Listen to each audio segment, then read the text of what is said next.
Welcome to the Notorious Scoundrels, a Star Wars Legion podcast bringing you the latest news, general perspective, and competitive discussion.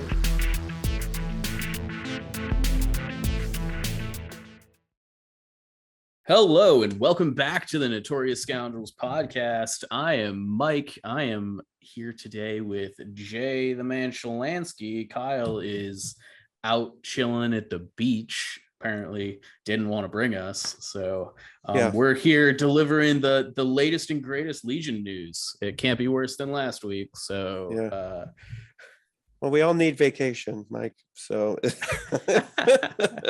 Kyle needed a well-deserved vacation and off he went.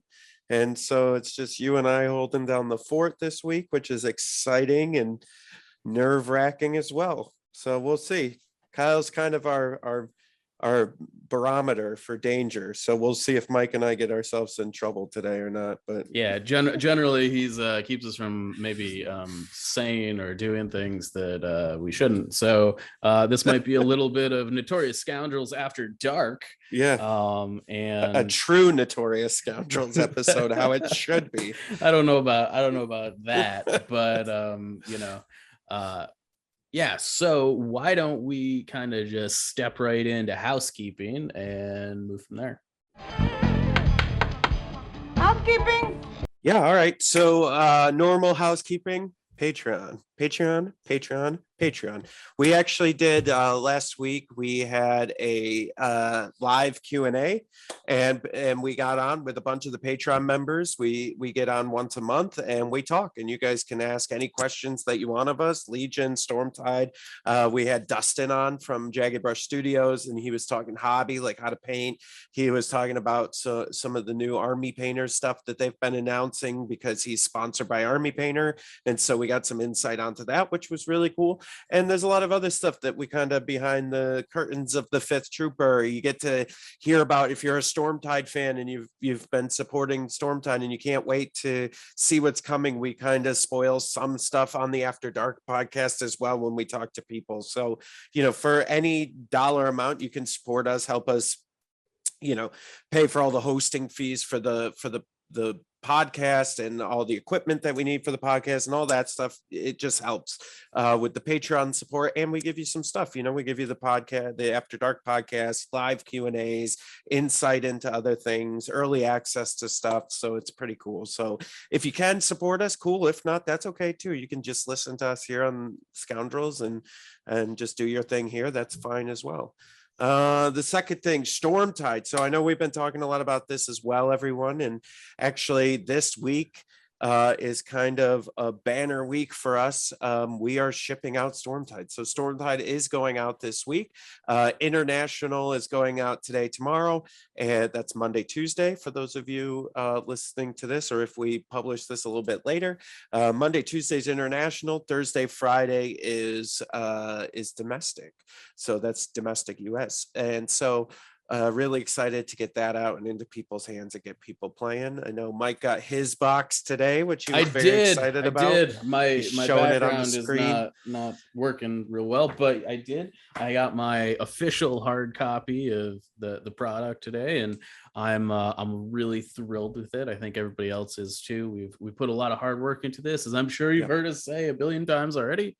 And thank you for your support in getting this project kind of flying, because I definitely feel like that's where we're at now. We're kind of flying a little bit. And if you guys haven't seen, we have a free mission called Rising Tide that's on the Stormtide website, and if you want to see what we're up to and what this whole thing is about, it's been pretty exciting. And we have a reporting structure, and you can see the results from all the battles, which is pretty cool. And I was telling Mike earlier today that I'm part of some different Legion chats and stuff, and I've been seeing people talking about Stormtide and razzing each other if their ship is behind and saves civilians on the reporting dashboard. So it's been really cool to see that and see people get excited about it. And really, if you I've been thinking a lot about this. So if you're super into the competitive side of Legion, I was thinking about how we could encourage you to join us with Stormtide, and I came up with an idea, and I think it's really that we all want to encourage our other friends to play, but sometimes our friends get scared off because of the competitive stuff. And I think Stormtide may be a cool option to get them interested in the game through like a narrative campaign, because I think there's a lot more casual players in this world, and that's why we kind of designed Stormtide, was to connect to those casual players who bought all this Legion stuff, and maybe they don't have the opportunity to go as many tournaments as some of us do, and maybe they still want to play, or they have friends they want to get started that haven't been interested yet. And hopefully this helps you guys kind of get other people into it, and get some more players into Legion, right? That would be great. If we could encourage more people to join Legion through a narrative campaign, I think our job is done, so that's kind of our goal too.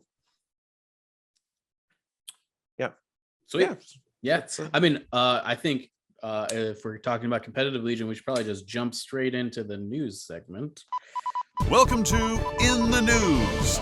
So we got a notification from Mr. LJ Pena today, talk below on the Discord, about Invader League. I guess, is this season 7? I think it's season 7. Yeah. Let me double check. It's 7. Absolutely. I should know, considering how often I played Invader League.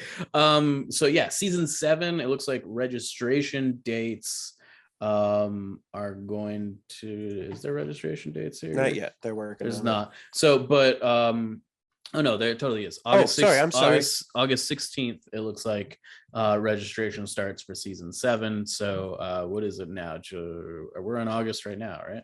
Yeah, so next Monday. Next Monday. And then it appears that round robin begins August 30th, lasts till October 3rd. So about a month of round robin. Generally, you get to play 4 or 5 games in that window, and then single eliminations will start on October 3rd. And it looks like we are again going to have a play-in round and then a round of 64, and kind of having from there. So there will be basically 7 rounds of eliminations, including the play-in round. So looking forward to that. Definitely. I have maybe there's some other stuff we'll announce later. We're hopefully pairing with Invader League on some things, and that could be pretty cool. But yeah, so one big thing that is different this season than previous seasons, and this has been a change that I have championed maybe behind the scenes a little bit, and I'm glad they definitely didn't listen to me on this. They listened to other people, because I haven't talked about it in a while. But they're locking lists this season for round robin. You have to register a list prior, which is important. Normally you can play whatever you want. This season you're going to have to lock in your list ahead of time. Yeah, and why that's important for maybe some of you that are new, you could potentially see what somebody's playing and then just counter the list if you wanted. I mean, granted, that person could change their list too, but I mean, there was a lot of like weird. Totally. I mean, last season, I knew what Kyle was playing kind of ahead of time. I shotgunned to an Anakin Obi-Wan Kenobi list. He didn't have a Force user. We played hostage exchange. He got wrecked. And the famous Bark game of 2020. Yeah. I think Kyle's only lost 5 times in Invader League. He lost twice that season. Both of them were to make, which is fun. Yeah, good time. Get him, Mike. Get him. Rah. Get him. He's not here now. Let's pile on. So I think that just about sums it up for Legion news. I'm gonna just take a quick look at the Discord announcements. I don't think we've had any more spoilery stuff or anything like that. The guards card, I think, got spoiled. You're right. The Magna Guard card came out. Let's talk about that. Let's see if I can get a picture. I'm sure that it's here somewhere. Yeah, I think I'll fill the air here for you, Mike. I think they're interesting. I was seeing a lot of like arguments back and forth about whether they're better or worse than IRG, and I don't think either. I think they're just different than IRG, right? And so I think it's interesting, and I think they'll be a good addition to the droids and just another cool play style for the droids. I mean, I'm excited. They got a whip and a rocket. We saw here. I got it, Mike. So wait, 'cause I don't. Okay, so yeah, so basically they're 72 points. They've got AI dodge, move, move. They do have charge, Guardian 2 commander, so that's very specific. So it says Guardian 2 and then the commander symbol. They're immune to melee pierce. Retinue commanders, so at the start of the activation phase, if you're at range 1 to 2 of a friendly commander unit, gain 1 aim or dodge token. And they have unhindered, so they ignore difficult terrain. They surge to hit. They've got 2 wounds, 2 courage. They have red dice on defense, 3 minis in the unit. So they have a precision laser dart. That's kind of funny. And that's range 1 to 2, and it's a black and a white. An electro staff is 2 black, and they have a heavy upgrade. 2 of the word just dropped on my head. Training. Thank you. They have a comms and they have a grenade slot. Yeah, so I think like most special forces units, it's really hard to judge this unit without knowing what the heavy upgrade is. Yeah. Unlike IRG, which I think potentially can be taken kind of piecemeal in that, like, you can take IRG and sort of not take their heavy weapon and be happy about it. I'm not sure that that's the same here with the Magna Guard, just from you're right, Guardian only on a commander unit is pretty specific. It's definitely, you can play around that a bit. The other thing is that I think the fact that it's got AI, and this is not nobody's got Entourage Magna Guard, right? They've only got Retinue, which means this is not getting a free order. So it kind of breaks up the chain. I think generally speaking, separatist lists have trouble getting orders to special forces units. We've seen that before. We thought the droid snipers were going to be a lot better than they were, I think, and most of that was due to the fact that AI often triggered. So and I would say, listen, I think the only thing that's similar between these guys and guards, the royal guards, are the word guard, their health, their courage, and their defense dice. Everything else is different and should be treated as different, right? Because I think the guard play differently. Just listen, I haven't seen the heavy, okay? But based on what I'm seeing here, and based on the fact that we saw in the pictures that heavy is a rocket, right? So we can make some assumptions there, and a whip, So I mean, like, I think that other than that, the fact that they only have Guardian Commander, the fact that they don't have Disciplined, the fact that they have AI dodge move, like, I think there's a lot of stuff going that's different with these guys that makes them a different unit entirely. And specifically, IRG, even though they have Entourage with Pelp, and they're meant to be played with Pelp, and they're good with Pelp, I find them good in many other lists, right? Like, we've talked how many times on this podcast before on the Fifth Trooper that they're really good for, like, guarding snipers, right? Having Guardian for snipers. They're really good at guarding other units that you're trying to get into an objective or stuff like that, where the Magna Guard just aren't going to be able to do that because they have Guardian 2 Commander. Yeah, I think the other thing that is maybe most important is that, like, so that there are three Magna Guard in the base unit. and their melee is 2 black each, so it's 6 black. If they're similar to guard, it'll probably be somewhere around 8. 9 with tenacity or whatever. But I think what's maybe more important is that the BX series droid commandos without a heavy and with vibro swords are tossing 4 red, 4 white on the charge for basically the same price. Yeah. Right. And so if you're looking for a melee damage unit, the Magna Guard definitely will live longer. Yep. But the droid commandos do a lot more damage, particularly if you add a heavy, I think. Yeah. And clearly we won't know until we get the heavies for the Magna Guards, but I got to imagine the guy with the rocket probably doesn't have like a melee profile, right? Maybe the guy with the whip does. But I think if you're taking a melee based unit in Separatists, you're probably still looking at droid commandos with vibro swords, right? I think hard to say. Magnas are definitely more durable.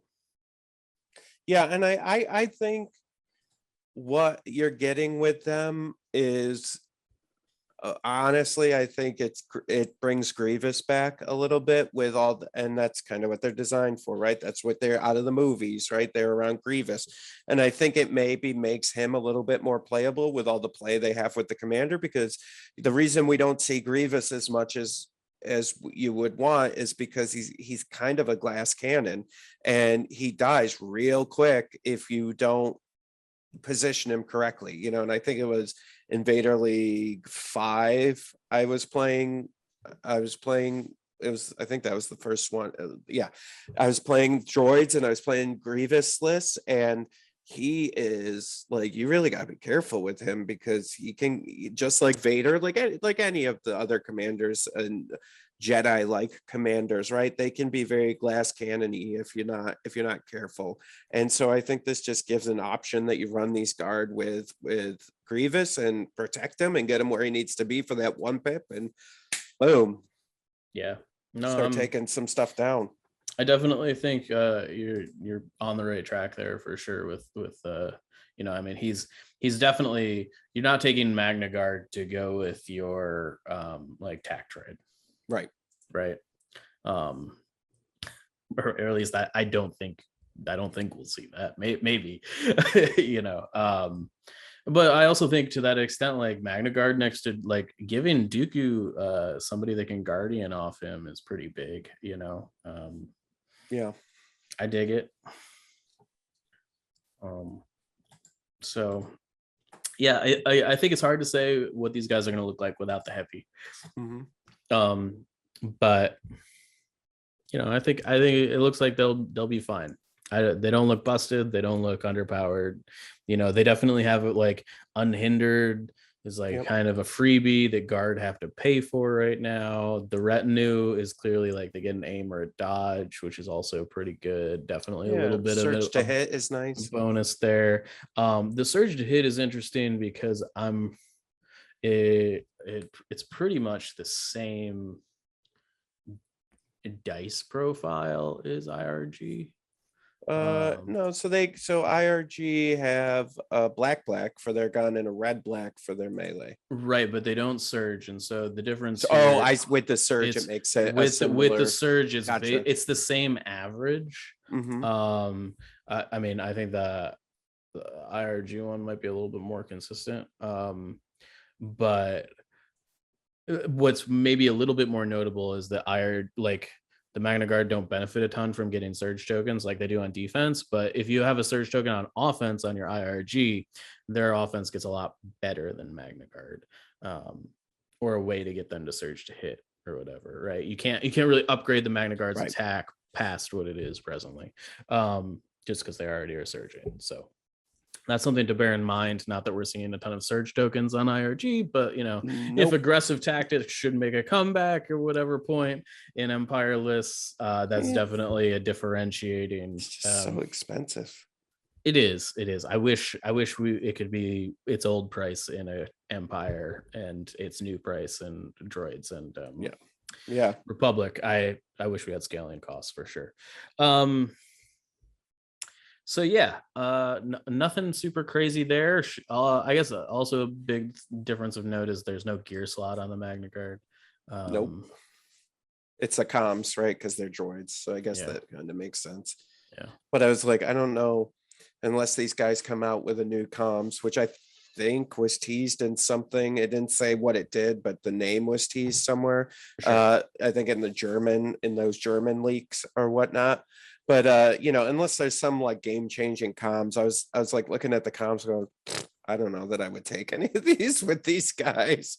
Like, unless there's something crazy, the whip or the maybe the whip has immobile, like, okay, like if we looked at Sabine's whip and Boba's whip, right, looking at history, like their whip may have immobilized or something like that, and maybe you want to get a last first, so maybe you do an HQ uplink, maybe, but at that point you're probably guessing, all guesses here, the whip is probably going to be like 28 to 30 points, and then so now you're at 100 plus, and then you're putting an extra 10 onto it. So do you really want to do that? You really have to have something in that whip that makes you want to HQ uplink those guys, right, and spend that extra 10 points, or in the rocket launcher. But we could guess on that too. Like, I'm guessing that's going to be like 28 to 30, 26 maybe on that one. It'll probably be a tap with either cumbersome or cycle or some nonsense on it, and then it'll be like 2 black and a white that I don't know, would maybe pierce or something. Who knows?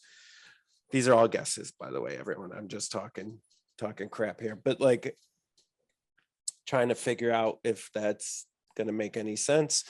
But yeah, I don't know. Yeah. There may be a Grievous list with those guys that makes sense if you're like bum rushing, but like you said, the Vibra swords do more for less or the same. They definitely do more damage for about the same cost. Yeah, but these guys, they do have the Guardian Commander, so yeah, this is definitely, I think they're definitely a commander companion. No matter how you slice it, you have to have them with the whatever commander you decide. I can do that. So yeah, that's what we've got on the new Magna Guard. Outside of that, not a ton of Legion stuff going on. I think Yavin base is wrapping up ish. I think there might be a round or two left. So Jay, what are you gonna play in Invader League? So let's start with an earlier question, as if I'm going to play Invader League. I figured that was a always implicit question. Yeah. If I were to play Invader League, I would play Empire, just because I can't help myself. And I would probably, oh gosh, that's a great question, Mike. So definitely would be Empire. And I think because because I'm comfortable with it, and because I think it's good, and I think it has a place even in today's day and age. But it would probably be a version of a double heavy list, whether it's, I've really liked, and I played against you, a version of it, but that the double tank, double E-web is a really interesting with the comms channel, the onboard comms channel. So you're basically like giving your orders to your tanks, and then they're giving it to the E-webs, which then have link targeting array. So you're basically, and then if you give both your tanks, well, you can't give it to both of them, but if you give at least one of them the first sergeant, that gives them an aim when they move, and then maybe give the other one the hammers, and then Veers is handing out aims. So you could potentially have a turn 1 and turn 2, really, where you have both your heavies and both your E-webs with at least one aim on them going in, and just kind of erasing things as they come in. Now, I mean, that it becomes harder with clones and stuff, and depending on terrain, but I think there's a lot of potential there with that. So that's probably what I would play. Nice. I can get behind that. Can never get you away from it.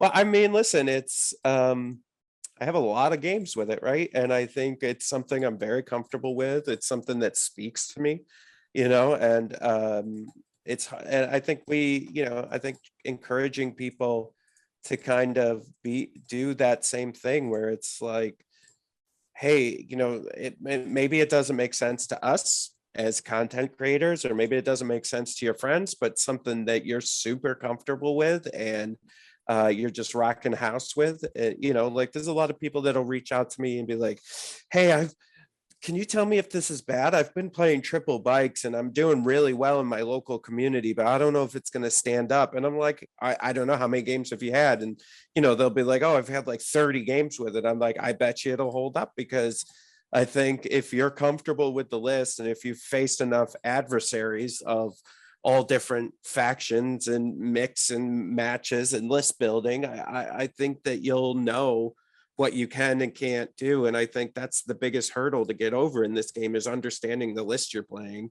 And really, I don't know how you feel, Mike, but a lot of it is, oh, I've seen this before, right? So when you're like playing someone and it comes up with this deployment and this objective and this condition, and then they're playing this list, a similar list to what you've seen before, and you're like, okay, so here's all the bad things that happened to me during that game with all these similar conditions. I'm going to try to like not do that again.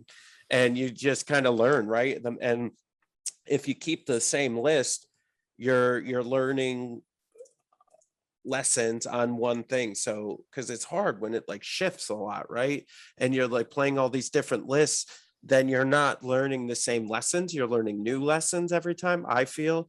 Whereas if you just play the same list, the same style, and then you're learning these lessons that are kind of building blocks to becoming better. That's been my view. That was a lot. Yeah, I mean, I definitely think that the more you play a list, right, the reps you get in are important. So, I mean, I definitely empathize with that. So, yeah, I mean, so you may or may not be playing in Invader League, it sounds like, and I guess we'll kind of roll from there. I can pretty much guarantee Kyle and I will be. I'm guessing you're playing clones.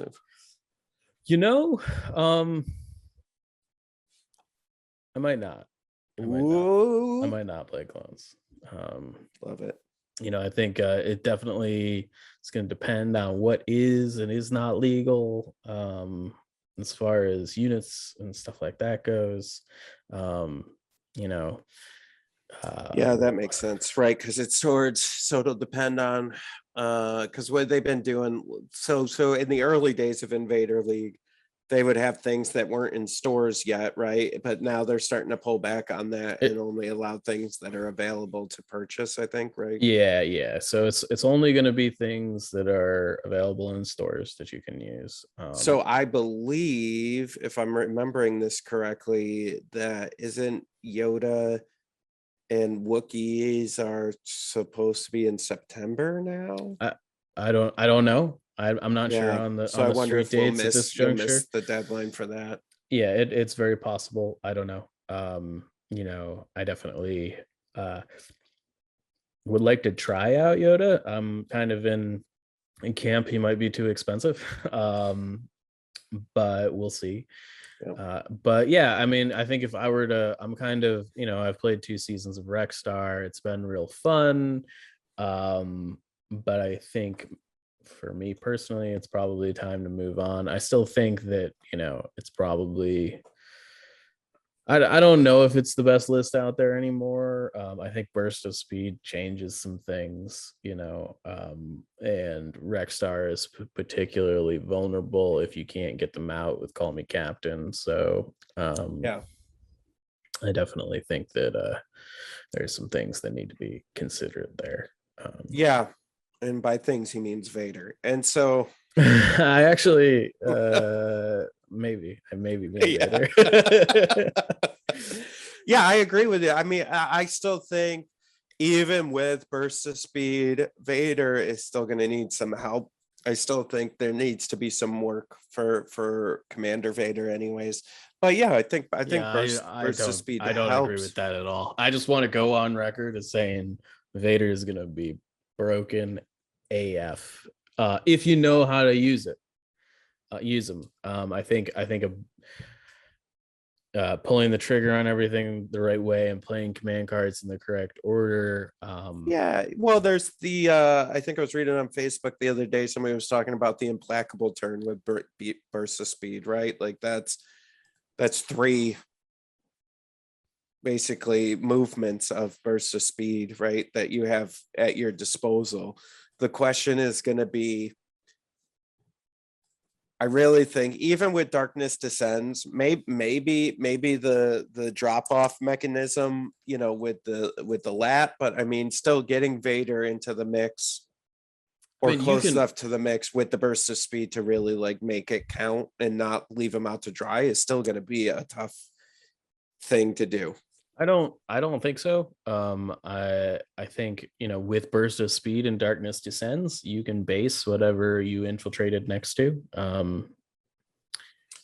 Yeah, for sure. But I still think there's a science there and to like, okay, taking this unit out, is that going to leave me exposed? When do I do that? Are they going to have time to move and go somewhere else and then leave Vader in a position where he's out of the game for a little bit until like a round or two to get him back in? And I think there's some different stuff that could potentially happen there, right? Like, I think ideally, yes, you should be able to Darkness Descends and then base something with burst of speed, but I mean, you can only do that once. Yeah, but once is all it takes. Generally, as far as getting the things that need to get there. So yeah, I mean, we'll certainly see, but I definitely think that burst of speed is a game changer when it comes to speed 1 force units. I think it's going to be big on Dooku. I think it has the potential to be pretty big on operative Luke, because he generally has some extra bandwidth on the force slots. Basically anybody that's got 3 force slots, I think burst of speed is a real thing on. So I expect the meta to shift pretty dramatically. I feel like it. I feel like it's a trap, and I feel like it's a trap. I feel like you're gonna get a lot of people that are gonna think the same way you're thinking now, Mike, and there's going to be a lot of dead Vaders. I hope everybody thinks the way I'm thinking now, because that means other people will not be playing Vader. And I'm very okay with that, because I think he is the scary fool he's supposed to be. And I think it's going to be frightening, frankly, for the meta to figure it out the hard way. Always with the hot takes, Mike. Always with that. I don't think it's a hot take. I mean, I understand, your reservations. I get it. But yeah, I definitely do not think it is a hot take. I don't think it's anywhere close to a hot take. We'll see. Yeah. Do you have any hot takes about what you think the meta is going to look like? When? For Invader? For Invader, yeah. Yeah, I don't know. I mean, if I think Rebels are going to be strong with the A5. I think they're going to do real well. Yeah, I think it depends on the Yoda release, the Yoda Wookiees release, because I think if the Wookiees make it out, both in probably Rebel lists are going to do better with the Wookiees, than I think clone lists would, but I think Rebels will be up there. If Burst of Speed comes out, I think you'll definitely see some Vader and a lot more Saber users. If it's not legal by the time, then I think it's going to be pretty much a lot of the same of what we're seeing now. I think it's going to be a lot of the 13, 14 activation droid lists. We're going to see the Rex Star. We're going to see the AA5s, and then Empire. I don't even know. Maybe some Lats, but I don't think they'll be in the top unless somebody can figure it out and just get really, really good at it. Sure. Yeah, I mean, I think the lad is still leaves a little bit to be desired. Yeah, there. I mean, we talked about our Vader drop off, the Vader drop off mechanism, but really, I think once people are onto that and like you can play around it, right? Like there isn't a lot of like movement with that. It's like, okay, turn 1, I'm dropping Vader off. And then if they just kind of counter that somehow or shoot the lat down before it even gets there, I mean, it's just, I don't know. Yeah, I think Empire is just a little bit behind everybody and they just need a couple things to catch up. I don't think much, like you were saying with Burst of Speed, I don't think it's going to take much to push Empire back into competitive. It's just they're just missing a couple things here and there, and if they could get them, it'll push them back into competitive because there's a lot of good pieces there. I think they have solid core units, solid choices in core units and different options. I think they have they've got a ton of options. It's just how to put them together. And then generally, like the problem with Empire right now is we talk about focus pieces a lot, right? Like, hey, when you're building a list, you pick your focus piece and kind of build around it or whatever. Or, with Rexstar, it's Rex and the arcs, right? But like you still have focus pieces and you build around them. And the problem with Empire for the most part right now is I believe is that your focus pieces are just lacking compared to the focus pieces in the other lists. Like look at the AA5 and look at how it's got like four different functions, right? And it's got all these crazy upgrades and can do all these different things and pilots and crew. And so it's got all these different things that it can do. And so it's just got a lot more options and it's cheaper. And the Empire's focus pieces kind of are lacking either in upgrades or abilities or points right now. We shall see. Yeah. I would love to hear people's opinions in the comments. How they're feeling Empire is with Burst of Speed available. I think it's an interesting quest to figure out. So, what else we got to talk about today? That's kind of our Invader League shenanigans. I have something ridiculous to talk about. Ridiculous. Okay. Yeah, and it probably doesn't fit with the Scoundrels motif and theme, but I have an event coming up on August 21st.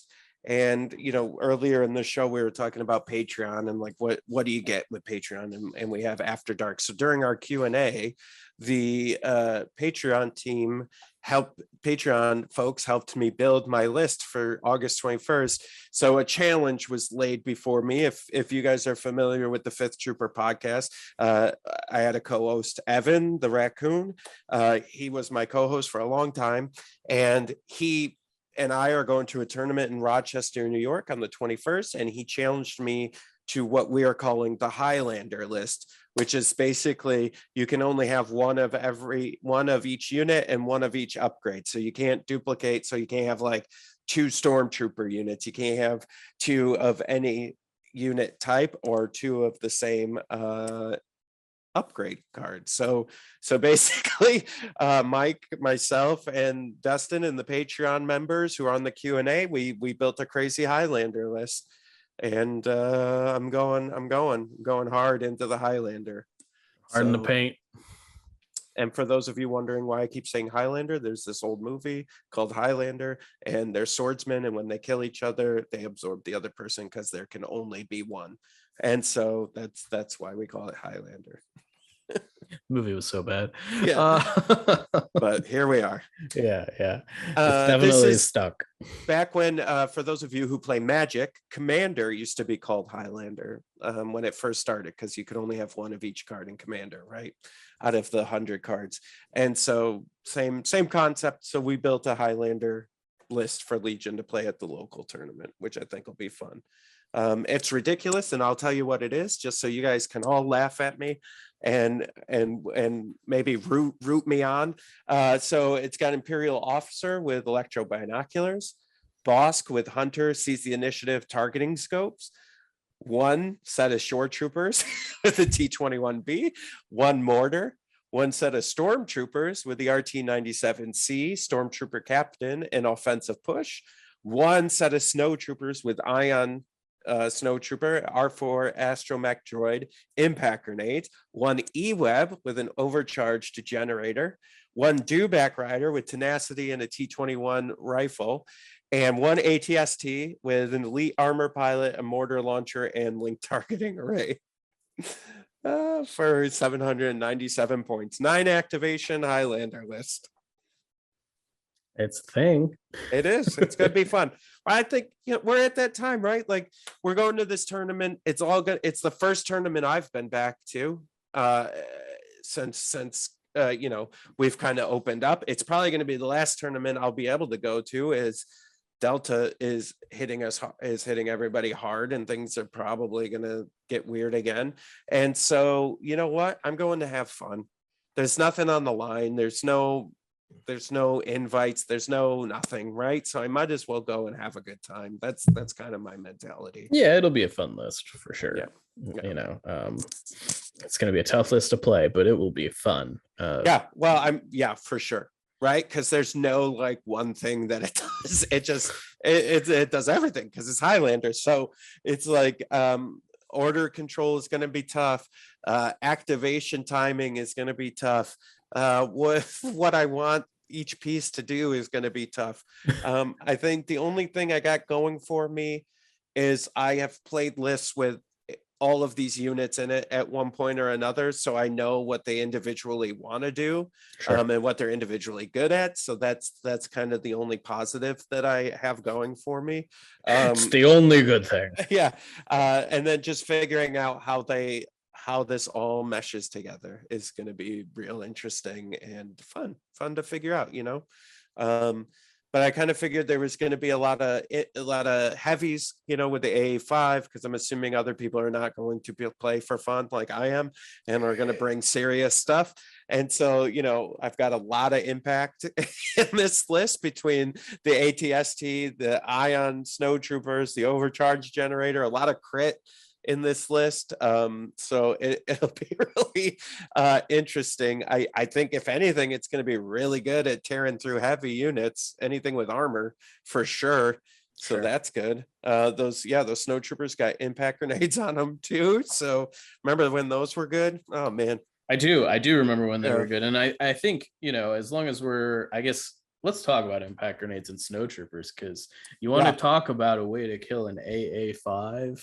Yeah. It is snow trooper impact grenades. Do you remember when they first came out, Mike, and no one knew if they stacked or not?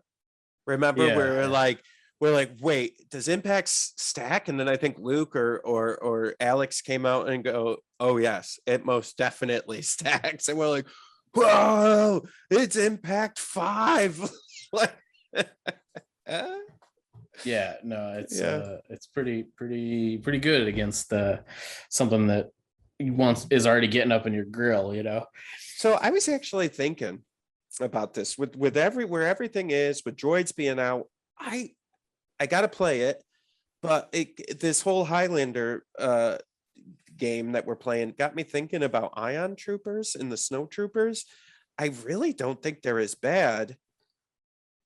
I don't think they're great. Okay, let me start there. But I don't think they're terrible where everything is, because you have steady with snow troopers, right? So you could recover, and if you have like Veers or somebody handing out aims, right? You could recover, move, shoot, recover, move, shoot. Like you. Assuming you're not suppressed. Assuming you're not suppressed, sure. Yep. Right, which it takes one token to do for the most part. For absolutely. But if you have Pelp, you could have pull the strings. So, or if you have Krennic, you have compel. The issue with pull the strings, it's on his turn, I guess. Well, right? which is important because you can't recover. Like right. if you recover shoot, you can't recover again between. Yeah, but I guess maybe if I'm suppressed, I could recover on their turn, pull off the suppression, flip the Ion, and then pull the strings on Pelp's turn or something. I think there's options there. There's also compel, right? There's some compel floating around in an Empire list. So I don't know. I think there's options. Yeah, I mean, I still think you probably want the flamethrower, just because. So my issue, I guess, with the ion gun, Go on, is that impact grenades does the anti-armor thing better, and the flamethrower does the anti-droid thing better. Agree with both of those statements. I didn't really conceptualize ion because we don't use it that much until you and I have been playing those recent games. Until I have a Bistan locked. Yeah. Like it wasn't even the hits that they were putting out. It was the ion that was messing with me. And so, so like, I was like, oh man. So it just got me thinking about like the AA5 and like all this stuff going on. And it's like, well, if I could lay some ion out, you know, and I think that's almost as because Flame Trooper is nice, but I don't believe it's so specific in today's meta. Like it's not, yes, is it good against droids? Absolutely. But half the time you got like 2 tanks that you got to deal with, or Stap Riders, or, you know, like there's other stuff you got to deal with that the Flame Trooper just does nothing for you. And so it's like, what can I do to, you know? Yeah, I get that. You know, other part is impact. If anyone's going to play T-47s, impact grenades are freaking worthless at that point. Because I mean, they are range 1 weapons. It's immune to range 1 weapons, right? So it's like, okay. So anyways, I don't know. Just a theory. I wonder if I'm gonna theory craft a list, I think, with Snow Trooper, Ion Troopers, because I think Snow Troopers have always been good. Not great, but good. And I think it's just what's the list that they're in that make them I think better. You're gonna be taking a lot of 5 white dice shots. Yep.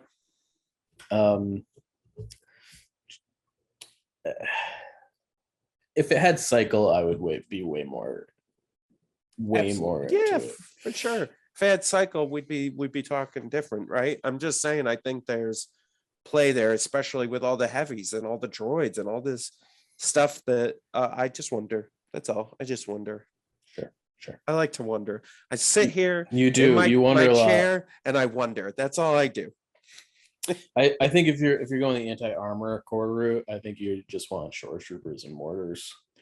See, I don't agree with that. I find that the shore trooper mortars don't do as much as critical 1 is nice.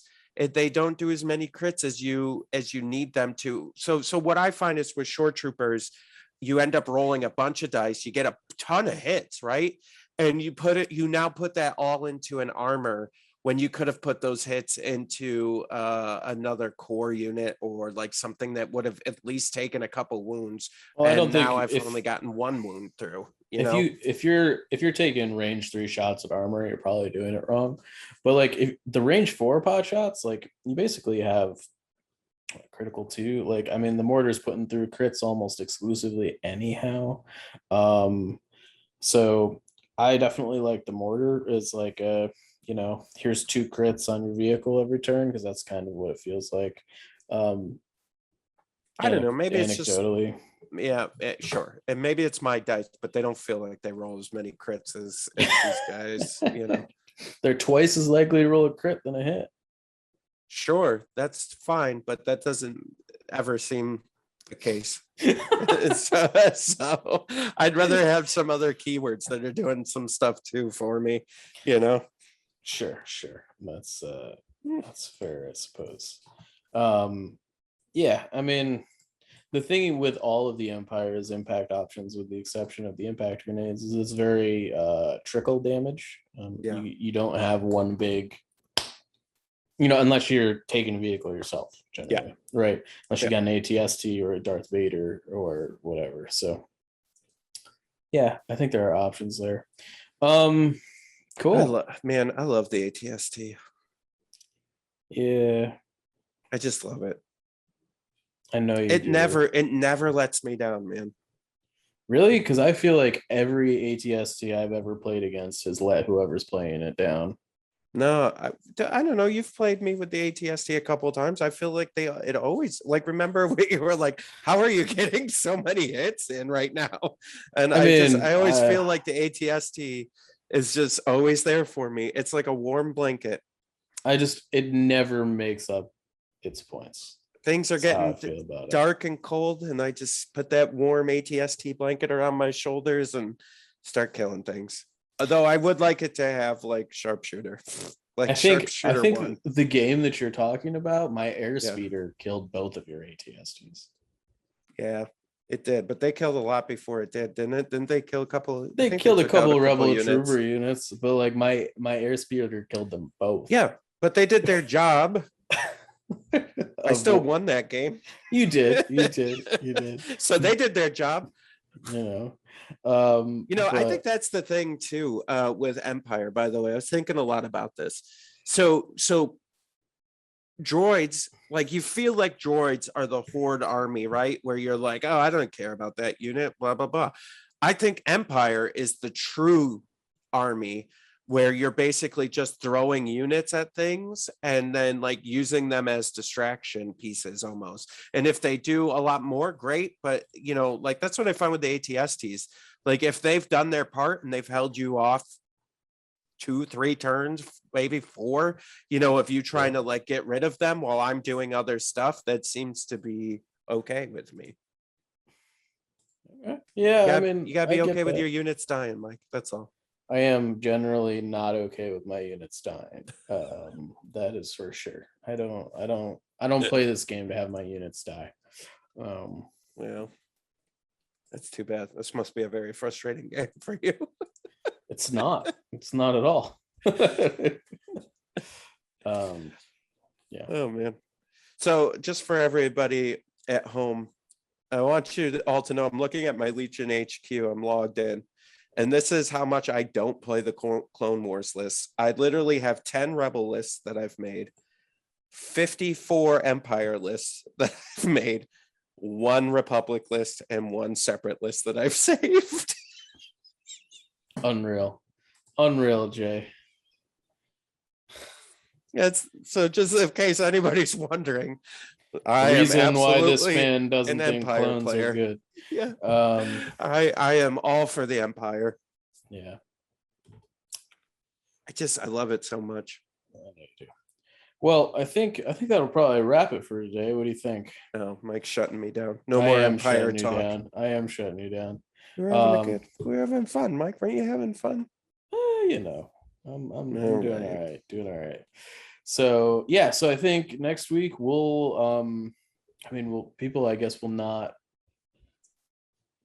might have Stormtide in their hands, I guess, by next week's cast. Probably definitely by 2 weeks after this one. So be on the lookout for that.